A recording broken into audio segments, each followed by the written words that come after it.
Hello, BookTube. Well, it appears that a genuine snowstorm of modest dimensions is bearing down on Boston. I was chatting with some muscular Chelsea boys that I happen to know who were showing me via texting that it's already snowing in New York. So even if it's a light storm, it certainly seems like it's going to happen. They were all worried. Apparently snow is very bad for your vascular pump. My vascular system hasn't worked since the Carter administration, so I don't have to worry about that.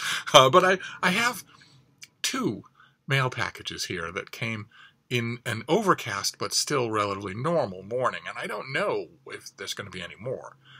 If the weather starts to get nasty after sundown, which is what is currently predicted, then my mailman, who seems to be hanging on by a thread anyway, might decide just to pack it in. So we'll do these two packages. That's not bad. And we'll see if there's more, then you'll be the first to know about it. So let's see what the first one is.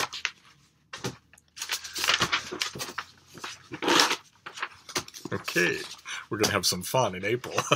This is by Robert O'Connell, and it is Revolutionary, George Washington at War. So right now, Steve's blood pressure is at normal. Let's see how many sentences in the pub sheet it takes before that changes. George Washington is familiar to us all as America's first president, vital to the founding of our nation and to our democracy. But how did Washington become an American icon? Best-selling historian Robert O'Connell offers a bold reappraisal of Washington as a young soldier destined to be a legendary general. First ticks in the spike. This will not be a reappraisal. I don't know anything at all about it, and I know it will not be a reappraisal. Can't sell a Washington book in any market, anywhere, if it's a reappraisal. This will be, in fact, a celebration. But let's see. Maybe I'm wrong.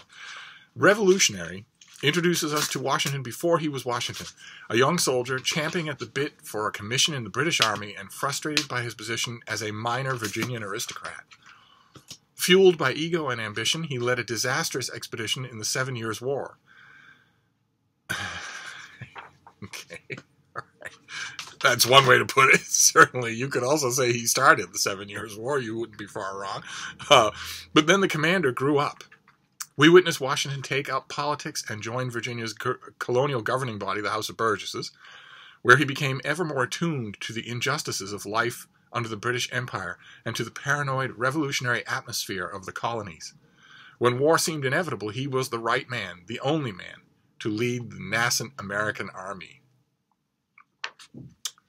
Heavy spikes now in the blood pressure. Heavy spikes. He did not grow up. And we have that on testimonial evidence. We have that on direct historical evidence. We do not need to infer anything.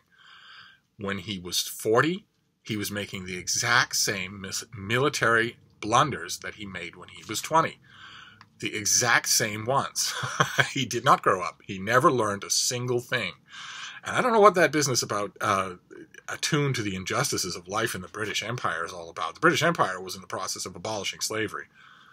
Washington was an enthusiastic and incredibly cruel slave master. So I don't know what that's all about. We would not be here without George Washington. That is absolutely not true. That is absolutely not true. There were 10 men on his general staff alone who could have handled it if he'd taken a bullet in the head. As happens, you know, he rode often under the eyes of the enemy. He could easily have been shot dead. You mean to tell me there wouldn't have been a revolution if that had happened? Absolute nonsense. Absolute nonsense. What does that say? When you say something like, I'm not saying the author says that, the pub sheet is saying that, then the blood pressure is now spiking.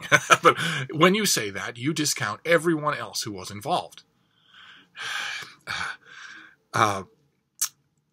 We would not be here without George Washington, and O'Connell proves that General Washington was at least as significant to the founding of the United States as Washington the President.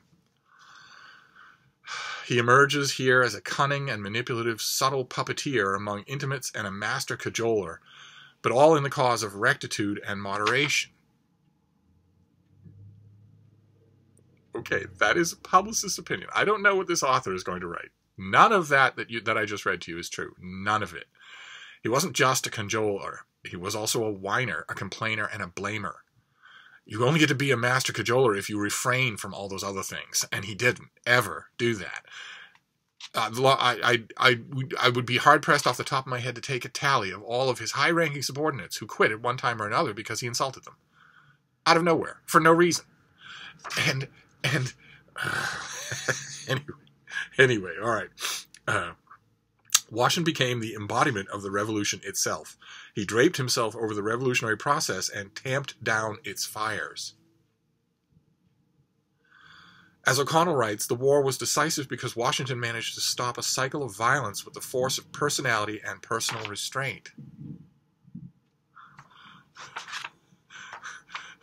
The war was decisive because the French intervened. Okay? The war was decisive because the French intervened. Because the French helped out.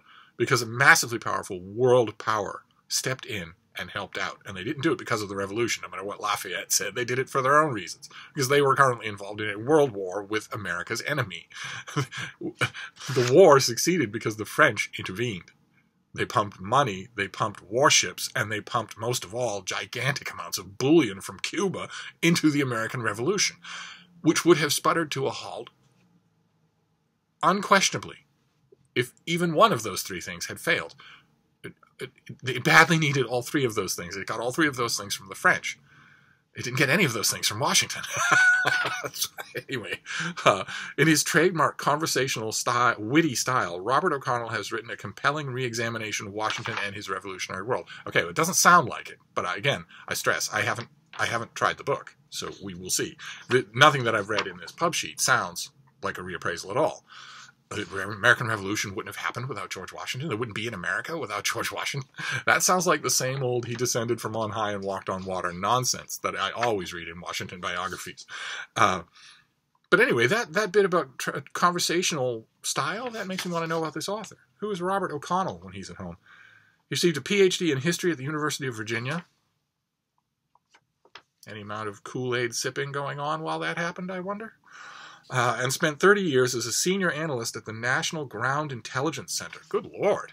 30 years in a think tank. Good Lord. Okay, well, all right. Okay, that changes the ground a little. He is presently a visiting professor at the Naval Postgraduate School and a contributing editor to MHQ, the Quarterly Journal of Military History. I've never written for MHQ. I'd certainly like to. FYI. And he's the author of numerous books. Okay, the books are the ones I wanted. He's the author of numerous books, including Fierce Patriot, The Tangled Lives of William Tecumseh Sherman. Oh, which I hated. Oh, no. Oh, no. The Ghosts of Cannae, Hannibal, and the Darkest Hour of the Roman Republic. Okay, that one I liked. God, I don't know where to go now. Of Arms and Men, A History of War, Weapons, and Aggression. Haven't read that. And The Soul of the Sword, An Illustrated History of Weaponry and Warfare. Okay, I haven't read that either. All right, so the jury is quite literally out. One of his books I didn't like. The other one I liked. And this one, well, I don't know. I have no idea. Shall we, since we only have two books and we have a little time, shall we give it a page 112 test? Let's see what kind of trouble we get into on page 112, keeping in mind that page 112 is only one page out of 400. So, let's see here.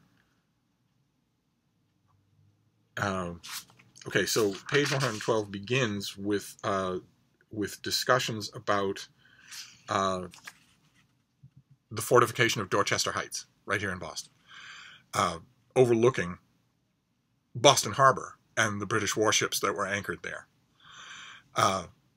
And the British warships that were anchored there were the absolute linchpin of the British occupation of the city of Boston. Boston was occupied by British troops. And the warships in the harbor were the reason why, because they were the reason why the populace did not rise up, because those warships could have decimated the city and were beyond the reach of conventional arsenal. The reason that you would fortify Dorchester Heights is because Commander Knox, one of those able men who could easily have led the Continental Army if something happened to Washington, was bringing the heavy artillery from Fort Ticonderoga overland to Boston.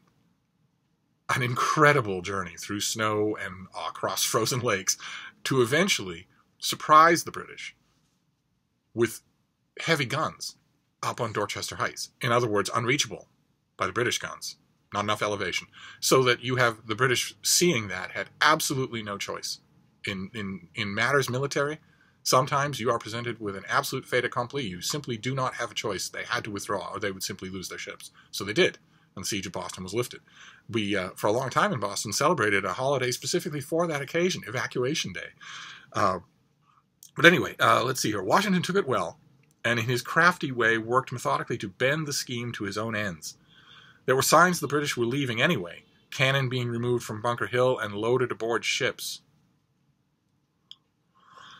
But GW, okay, so it looks like this author is going to refer to Washington in passing throughout his book as GW, which is, you know, he's only human, so I'm going to grant him that he doesn't want to write Washington a million times. It's better than George. So, but GW remained skeptical, and besides, if the British wanted to a quiet departure, they could not allow Continental artillery on Dorchester Heights.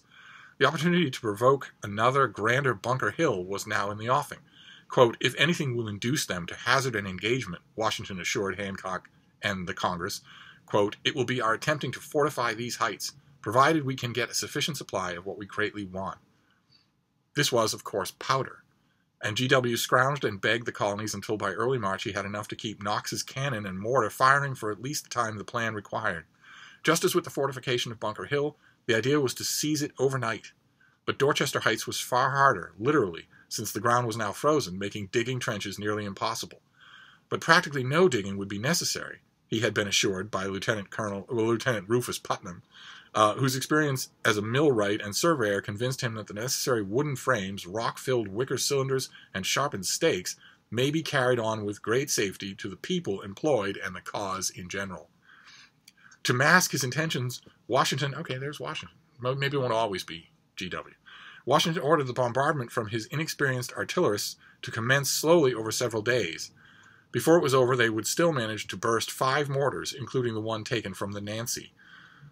Then, as darkness fell on March 4th, Knox and his men opened up full blast. The British took the bait, engaging in an unrestrained and utterly distracting military duel. Meanwhile, under General Israel Putnam, who had commanded the Bunker Hill, 800 Continental infantry and a 1,200-man work party, and more than 300 carts and wagons full of prefabricated materials headed up Dorchester Heights, on top of which they worked through the night.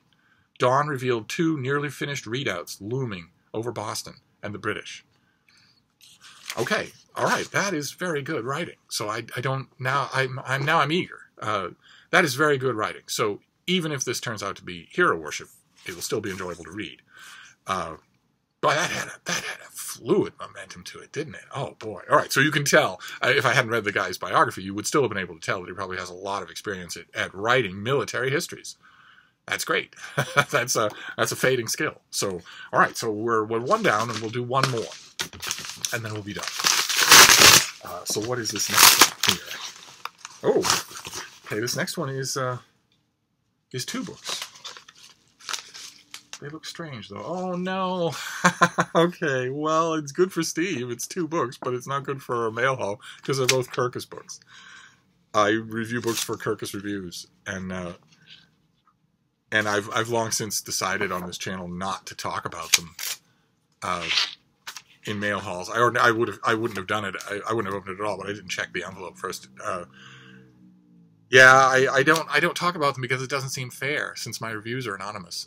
It doesn't seem fair to talk about them one way or another. So that's great. I've got 2 books to add to my pile, my review pile, but I don't have anything to talk about there. So the only thing we had to talk about is George Washington, Revolutionary. This is a history of Washington during the Revolution. So we shall see. The description in the pub sheet was not encouraging and was factually wrong on almost every line. But the bit that we read, which has to be the deciding factor, was very good. So I will reserve judgment until the spring. So that's it. A kind of abortive mail haul. Sorry about that. I didn't read the envelope. I almost never do. I didn't read the envelope to see that this came from Kirkus Review. So we'll wrap it up here with 1 book that we'll hold the jury out on until the spring, and then we'll talk about it again. Thank you, BookTube.